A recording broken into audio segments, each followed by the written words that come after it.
we, Richard? Oh, where are we? Where are we? Is it wet enough? Oh, I think it could be a little bit wetter. We are at Château de Bridoire near Bergerac. It's actually in between Bergerac and Emma. It's a chateau that was formerly occupied by a branch of the La Rochefoucauld family.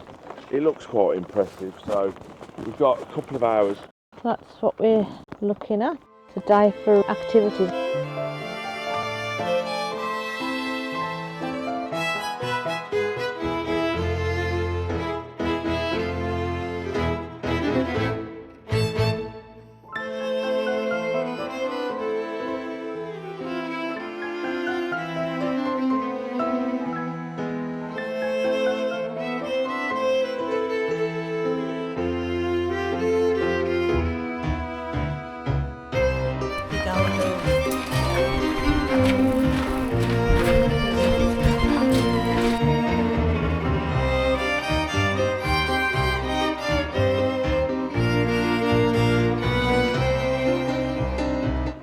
Coffee shop.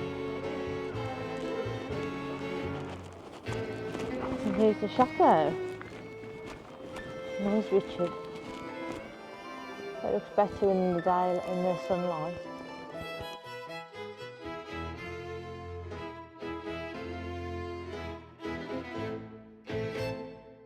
The medieval castle was built between the 12th and 19th centuries. A Roman oppidum must have been the origin of this current castle. During the 100 Years' War, Bridoire was the scene of alternating defeats and victories between the English and French camps. Partially destroyed during this stormy period, the architecture of Bridoire was profoundly reworked in the 15th and 16th centuries.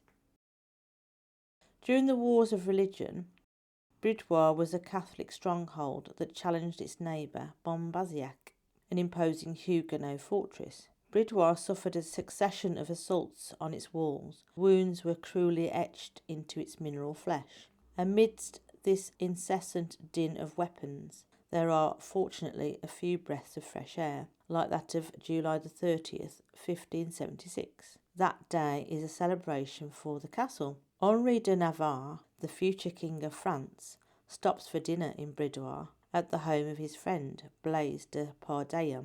At the beginning of the 13th century, Bridoire entered the Souillac family. It was through the marriage of a Souillac woman that it passed in 1806 to the Foucault de Lardimali family.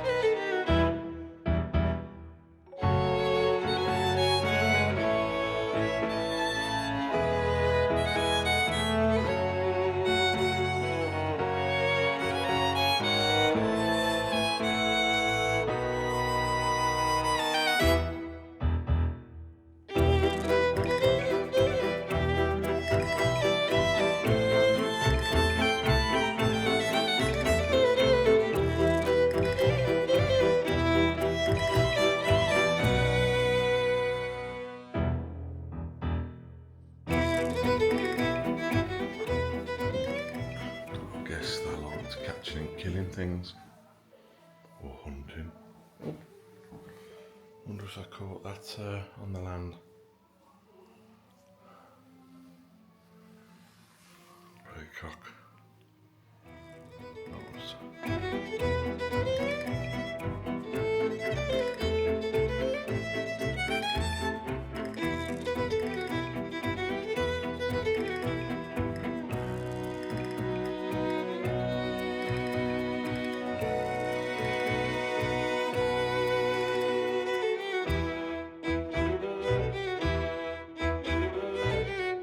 The armoury come games room. At the end of the 19th century, the Marquis de Foucault undertook a major restoration of the castle. It was he who gave Bridoire its present-day appearance. 2 of the 3 damaged 15th century towers were rebuilt. At the castle, he added large ornate dormer windows. He completed the rear facade with a winter garden and terrace. He also designed the ground floor reception rooms in the style of the period in the troubadour style. In the East Tower, he created a chapel. It was here that his nephew, Father Charles de Foucauld, canonised in May 2022 by Pope Francis, celebrated several services during his stays in the Dordogne. Here's the caves and the prison, apparently. And the stairs are very slippery. I don't know where Richard is. We left him in the castle. In 1939, Bridoire was sold to a Swiss industrialist who lived there until 1978. Wanting to return to his native country, he offered his castle to the town for a symbolic 1 franc at the time. But the town refused, frightened by the maintenance and management of such a heritage. The castle was then sold in 1978 to a mysterious Senegalese company. The descent into hell. The castle's doors are not properly closed and there is no guardian. It becomes a kingdom for looters and the looting begins. Rumours are circulating about Bokassa's shadow. In 10 years, the castle has suffered more outrages than it had in the previous 3 centuries. The risk of fire is great and the parquet floors are burned in the fireplaces. The gendarmerie cannot intervene on a private property without the owner's permission. This is the case of failure to assist endangered heritage. An association was set up to try to get things moving. In 1992, it obtained the automatic classification of the castle as a historic monument. Have they got a poltergeist problem in here? Looks like it to me. In 2003, the state expropriated the castle and launched a call for tenders to find a buyer. Moved by the tragic story of Bridoire, Catherine and Jacques Guillot bought Bridoire from the state on September 13, 2011.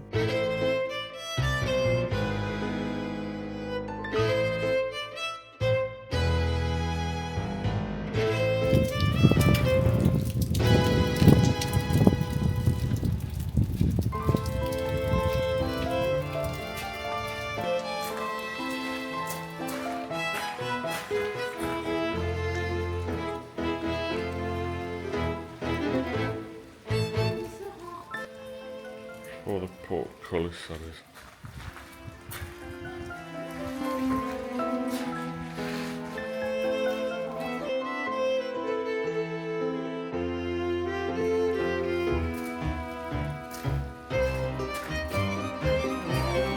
That's the Château de Bridoire done and dusted, and we've got to go because we're getting soaked and we're hungry and I'm getting drops on my face. Anyway, that's it. See you later. Bye. But on a very windy, wet and horrible day, I would say go to it. Alright, It was quite a pretty castle really, wasn't it? Yeah. like a proper one. Like a proper one. Yeah, yeah. Proper one. Oh, and you got your square and your round. Look, hold on a minute. There's the square tower. Look. And then down here, you've got your round tower. Yeah. How about that? Anyway, we've got to get back. Anyway, because it's wet and windy and wet. Yeah, we need to get off Calca and mud. Yeah, off Calca and mud. Away from the windy. Windy. Very windy.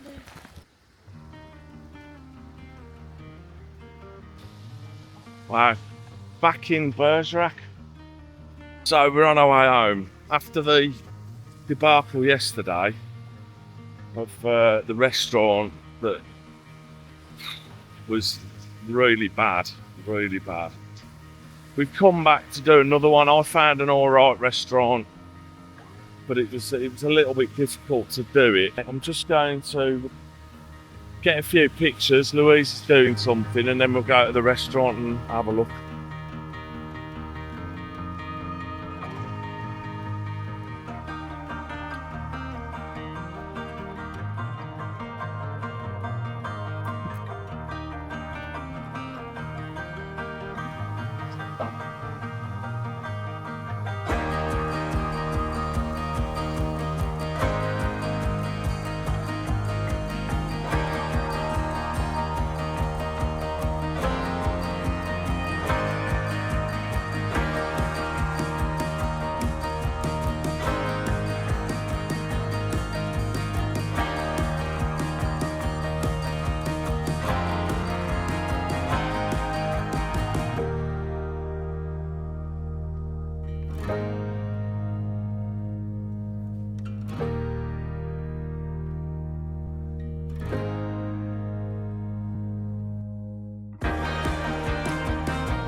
I'm having a mint tea, then I'm having the Saint-Jacques, which is scallop, with coconut cream, and then I'm having the pork tenderloin or filet mignon.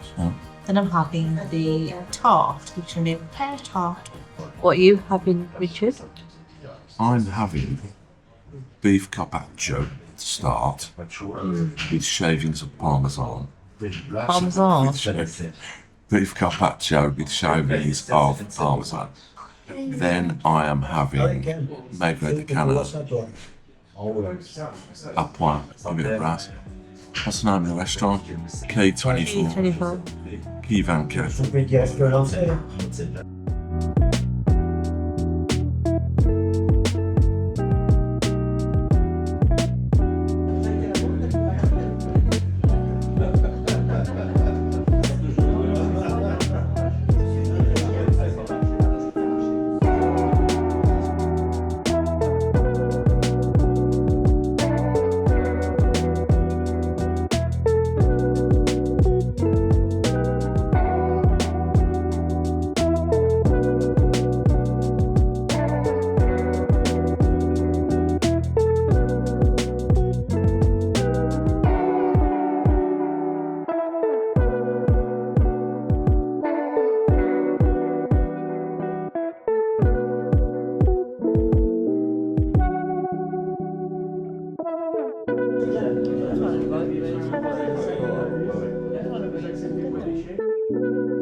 Panna cotta with mango. Nice.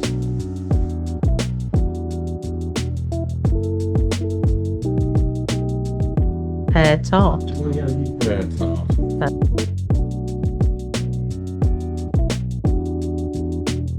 K24 in Bergerac, the restaurant of redemption for French food for thoughts.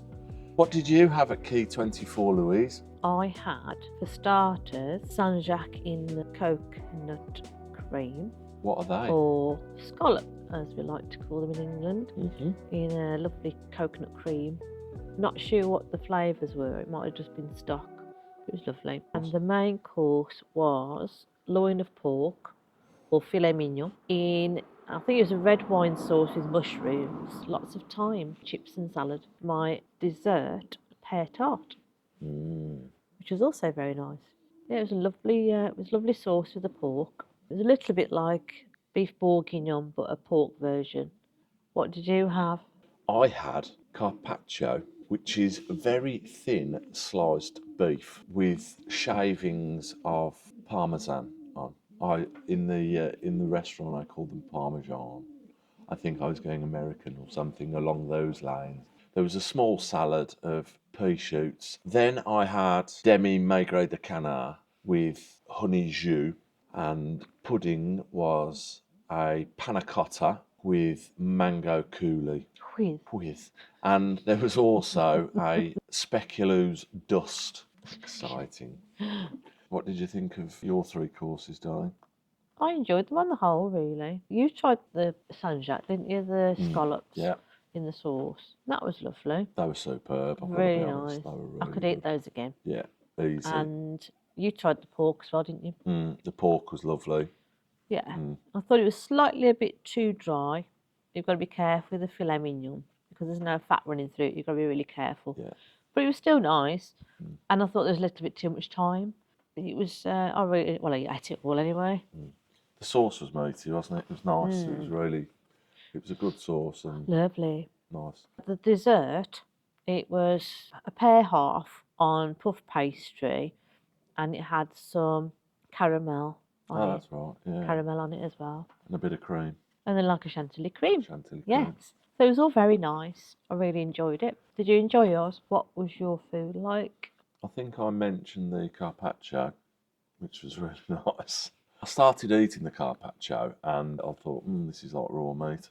And then when I actually started eating the parmesan in it with the shoots and that, I kind of got it. My main was a duck breast cooked a point, which is like slightly under medium rare, cooked perfectly, with a honey jus. Again, it was that old trick of using sweetness to round off the meal. Homemade chips as well, but really, really tasty. I was really full after mine. Yeah, I was full after mine. Really full. Have you done your pudding? My panna cotta with mango coulis was absolutely fantastic. I think it's the best panna cotta I've ever had anywhere. It was fabulous. It was actually. superbly executed. At the time when I made the order, I thought, yeah, mango, yeah, I don't really like mango. It's give or take. Strawberry, different ball game. Mango, yeah. But I've got to say, it was superb. I didn't have a beer, but I had a Coke. The Coke was a bit flat, if I'm honest. But it was chilled and just what I needed, really. Could have done with a bit more fizz, but it was okay. Well, I bet my drink, actually. I had a mint tea. Oh, you did have a mint tea, didn't you? Was that any good? Yeah, it was great. Yeah. It's nice, because sometimes I don't want anything, I don't want coffee, I don't want anything cold. Yeah. Tea is just another option, isn't it? It's usually quite cheap too. Yeah. What did you think of the restaurant? I thought it was really tastefully done, actually. Nice, comfortable chairs. I like the colours of the chairs. And yeah, it was quite welcoming, wasn't it? All the seats outside were undercover as well, so you could eat outside if you wanted to. Yeah. And yeah, it was a nice ambience, I think. Yeah, they got a bit of music playing. No, it was quiet because it was raining anyway, so Yeah, you know, the whole town was quiet. There's not much you can do about that. What did you think of the restaurant? I thought the restaurant was absolutely fantastic. It was a modern twist on traditional French food. The seats were really comfortable. There was a nice little atmosphere when people eventually came in. What did you think of service? Very good. The waitress was very attentive. We had a nice time between courses. Yeah, she was very friendly, wasn't she? Yeah, she was lovely, wasn't she? Yeah. Really good. I would say really professional. Would you recommend the place? Quai 24, More. very small restaurant, but really good. There was another good one near it as well, and I'd really like to give that a whirl one of the days when we got about 100 quid to spend on a menu. Is that the Michelin one? The one that was Michelin in 2020? Yeah, it was in the Michelin guide. No, it's got a Michelin star in 2020. Oh, right, it was a Michelin starred restaurant. Yeah, I'd like to give that a go, so we'll do that at some point anyway. Do you recommend it, Louise? I'd recommend Quai 24, yeah. Definitely. And I'd want to go back as well. Would you like to score it out of 10? I've got to give it a hands down, no messing about, 10 out of 10. Everything about it was really good. Service, cleanliness, restaurant interior, really pleasant. Good atmosphere when other people came in. It was just an absolute pleasure to eat there. It wasn't expensive.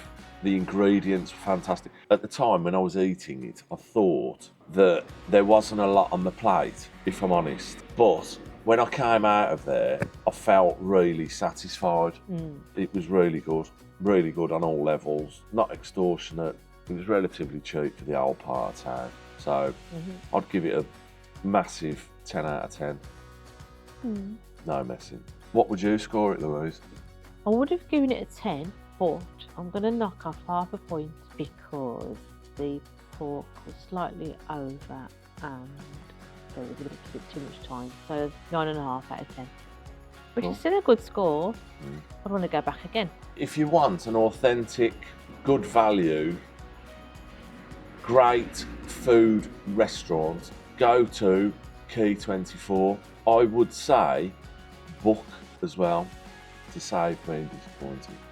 The total price for both of us was $62.50 and I think it was an absolute bargain that.